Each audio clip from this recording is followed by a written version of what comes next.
Hello students, welcome to my channel.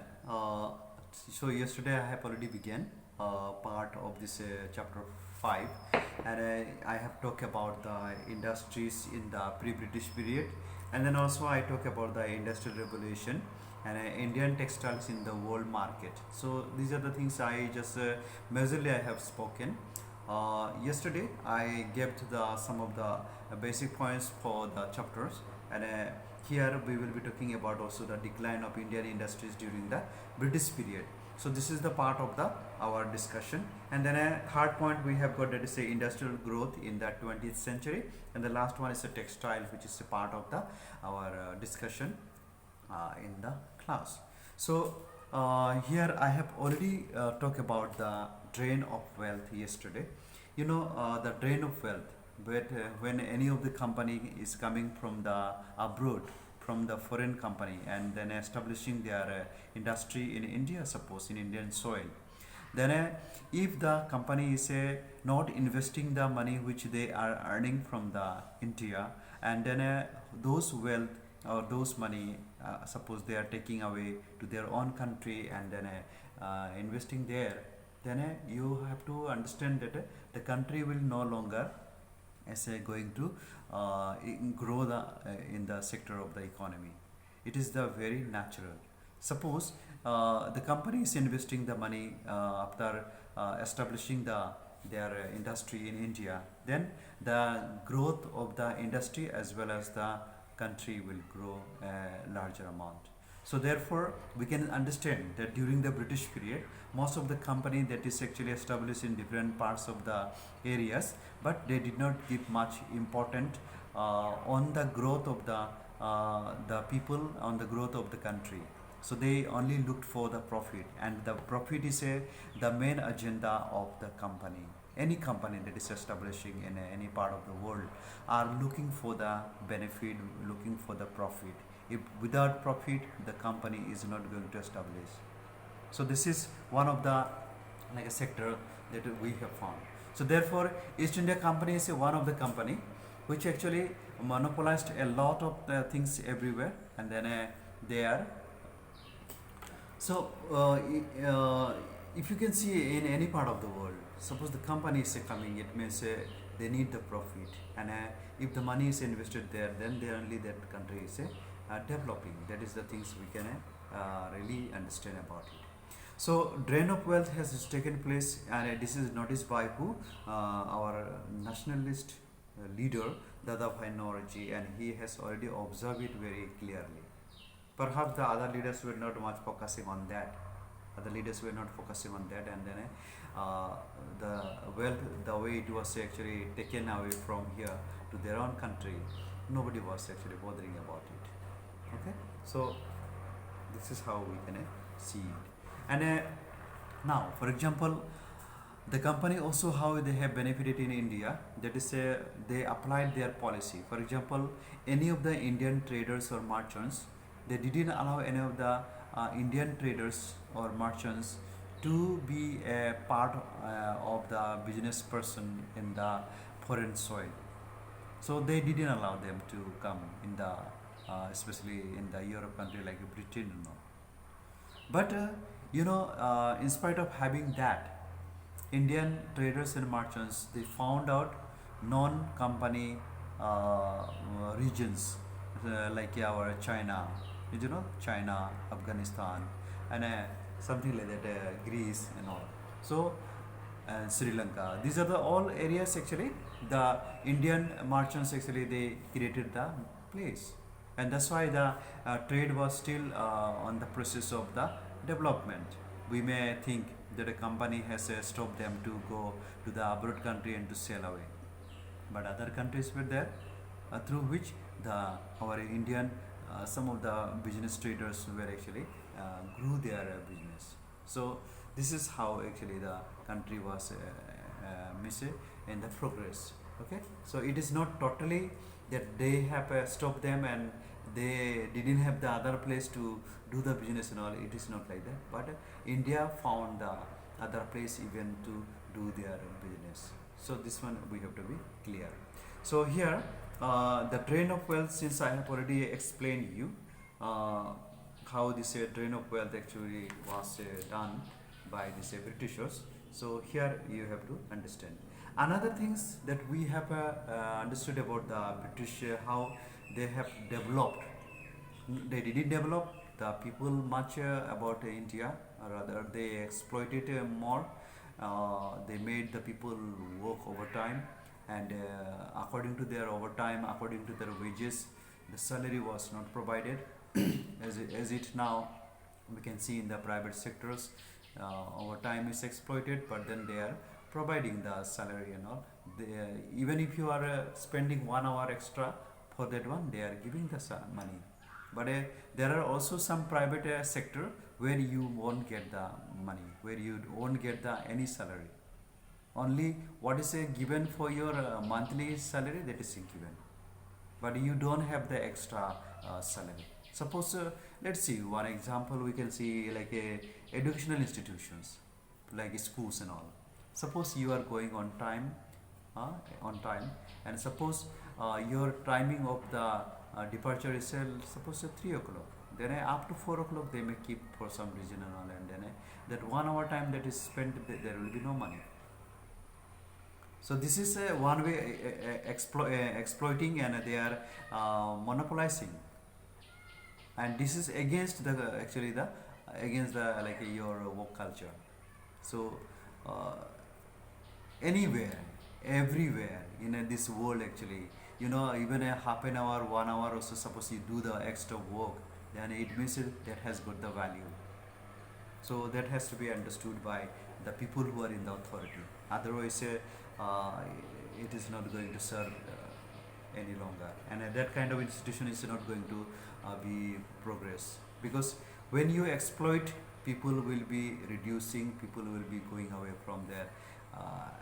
So that is things are happening nowadays. So that's why we don't find quality people. We don't find the quality people. We may find many people are there in this country, but suppose a person who is a professional, a person who is best in that field, a person who has equipped, a person who is skillful, who knows about that particular work, you won't find such kind of people. Why? Because this exploitative method nobody likes. So this is actually we have to understood. And whenever there is a extra time is a worked, it may say you need to pay for that extra time. So that is the thing we have to understand. So therefore here the Britishers did the same. They made the people work, and their wages is very little. And this happens most of the time where there is a overpopulation. Population in the sense that China may not be trying to do, but India may do it, because in India the most corrupted people are there. In India, most corrupted right from the beginning. People are corrupted such a way that you will find this kind of people are existing in every corner of this our country, India. And due to the lack of education, people are not raising the voice. People may not be having the idea. People, they don't know exactly what is their right, in fact, because they have not studied the right that is given by the Constitution of India. That's why this is the advantage is taken by the authorities. So therefore you can see that how the Britishers actually applied that policy, and that policy is existing up to now in the Indians' mind. And the sufferer is who? The middle class and the lower class people. All those who are actually coming to work there. So it may say the people don't respect the work in India. They don't respect the work in India, and then they don't consider that every work is actually important, every time is important, every hour is important. That is not considered in India. So this is one of the disadvantage for the Indian people. And this is, we can say that those who are in the authority, those who are in the corporate, those who are in the power, they are misusing the things very fast, very often. Okay, so let us know that industrial growth actually in the 20th century, how it rapidly has taken place, and this industrial growth that has taken place in India, how far it actually benefited Indian people. Now we have understood that because of the this what call like taxation, okay, a revenue system that they imposed on India, those areas actually many of the peasants and farmers and other business classes people suffered, and many of them were actually deprived of that. We have learned in the chapter 3, 4, is it not? We have understood about that, how these farmers and peasants mostly they have suffered due to that, and how much the people like how many thousand people, how many like lakhs of people actually has taken the loan from this people who are not actually part of the farmers and peasants, rather they were from the Kolkata and other part of the state and all, how they have taken the advantages at that time. And many of the Desai people, those who had the cattle, those who have the big farms, those who had the big field, good variety of things at home, so those people were actually deprived of that. Why? Because of the this people who are actually played the role as revenue collectors. Today you can see even in in every state, different varieties of people are there to work in the high position. Especially, let us know that railway department, or maybe like a LIC department, or something like what is a what is part of the governments. You can see most of the people are from other part of the world, UP, Bihar. Those people are there in Assam also, in the high post. So what they can think of the development of the on state, and there will be no chance when the other people are occupying. So this is we can understand. So therefore, see here, due to the efforts of the some visionaries, Indian industries witnessed a slow revival in the second half of the 19th century. Mainly two kinds of industries that developed during this time. There is plantation industries and machine-based industries. So plant-based industries, we have to understand about the tea garden, jute, rubber plants, indigo. These are the things have taken place. So today Assam is famous because there is a tea plantation have been done, and this tea plantation actually a huge area, huge plot of land requires.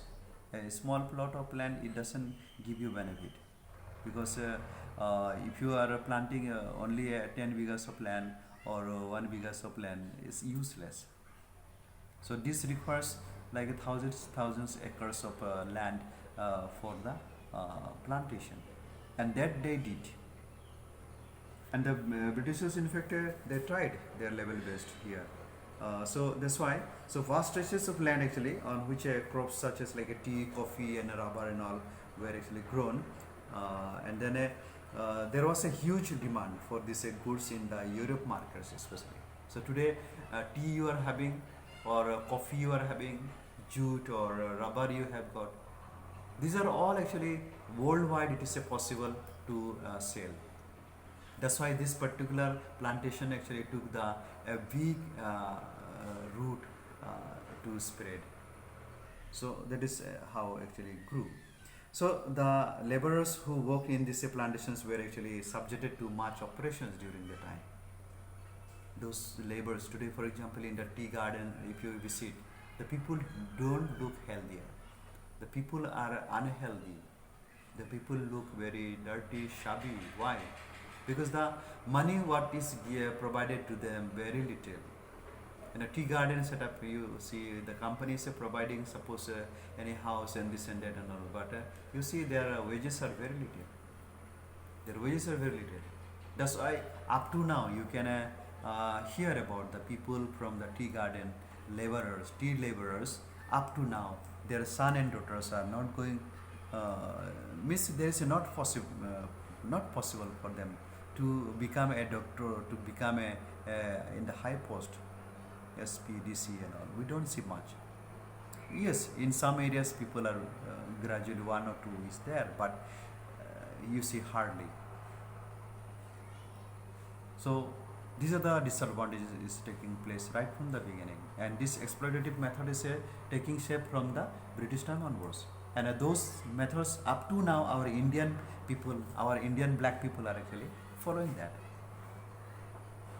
It may say white people have gone away, but then mentality of the white people invaded in the mind of the black people, like our Indians, and then it is going on. So these are the very bad thing we can see in the history. It means a lot of exploitation is done to us, and then today you see our conditions are not that much good enough. We try to raise, we try to get up, but then you see the power, the authority, those who are belong to, they don't allow us to come up, and they will impose the religion based, caste based inequality is still existing. We have got already independence, already 72, 73 years we have been already passing by, and then yet our mentality has not changed. It may say whatever the caste rigidity, whatever the caste system, and on the religion, these kind of things are actually will go on, and this way the politicians are actually gaining the profit, and our people blindly following their speech, blindly like a what call like a just taking in the heart. So therefore, students, when you study any history, the history what we are reading, it is not the true history. In fact, I have already discussed also that the original history that we have got, those original history in Indian context, many of the things they have deleted, they omitted. Today we don't see the about the bad thing that happened in India. Those things they have not much printed. They have not written. Informations are very little here. How will understand about the machine-based industries and plantation industries during this time? What happened to our people? Where is this those incidents? So therefore, you study what is given. It is not sufficient for us, and it is not at all the correct information. There are some things hidden which they have not written in this history. That's why history also they have omitted, they have retweeted, they have written it again and again with a different version, and then they have changed the things. Whatever the negativity of the government, whatever the negative of the our people, they don't write. That is actually disadvantage for us to understand and to go in the future a better way. So anyway, so that is about the plantation industries we have seen. So which are the plantation? Tea plantation and rubber and jute, indigo, all this. And of course we know about the Assam and Bengal and South India, like our Kerala and other, like South India especially, are famous for the tea and coffee and all. Let us know about the machine-based. What is the machine-based industries? Now, from the beginning of the 19th century, Bombay, especially the present-day Bombay, emerged as an important trading center. You must remember Bombay is a trading center. And the first cotton mill was actually established in Bombay, that is in the 1854. 1854, and by 1900, by 1900, around 84 mills were actually operated in Bombay, and most of these mills were actually owned by Parsi and a Gujarati businessman. Parsi and a Gujarati. Understood? So, who earned actually money by trading with China. Perhaps Europeans have stopped them, but with China they traded, and then they gained a lot of money. And in 1861, a cotton mill was actually established in Ahmedabad in 1862, and another cotton mill was set up in Kanpur. And these cotton mills actually created a huge demand for jobs. People from villages flooded to the cities to work in these mills. Okay, the moment these are the mill actually started, and in the initial years, Indian textile industry faced many challenges. Of course, we see, and in most of the countries, the infant industry was actually protected by the government by imposing heavy imports duties, and the colonial government in India refused to protect the Indian industry. That is very clear. So the most important phase in the growth of the Indian industry came during the First World War, that is in the year of 1914 to 1918. So here what happened, when the imports from Britain declined, many of the things started declining because the Britain was part of the like a World War alliance party. So this country, when they were unable to supply because of the war was continuously persistingly going on, so what happened, the colonial government actually encouraged the Indian industry to produce the materials which they needed in war. Now you see how they have protected, how they have stopped these people to do the business, do the trading and export import business, and now they look for that. No shame, is it not? We don't see such kind of people are having the shame or what. See, so that is the thing. And then how this, therefore we can see in India iron and steel industry was actually world famous from that time onwards. It may say, you can understand here how this iron and steel industry actually grew. Anyway, in the next video I will talk about the iron and steel industry, and also we will talk about the decline in iron smelting, then Tata iron and steel industry. These are the part of this discussion, and textile as well. Okay, so see you in the next video.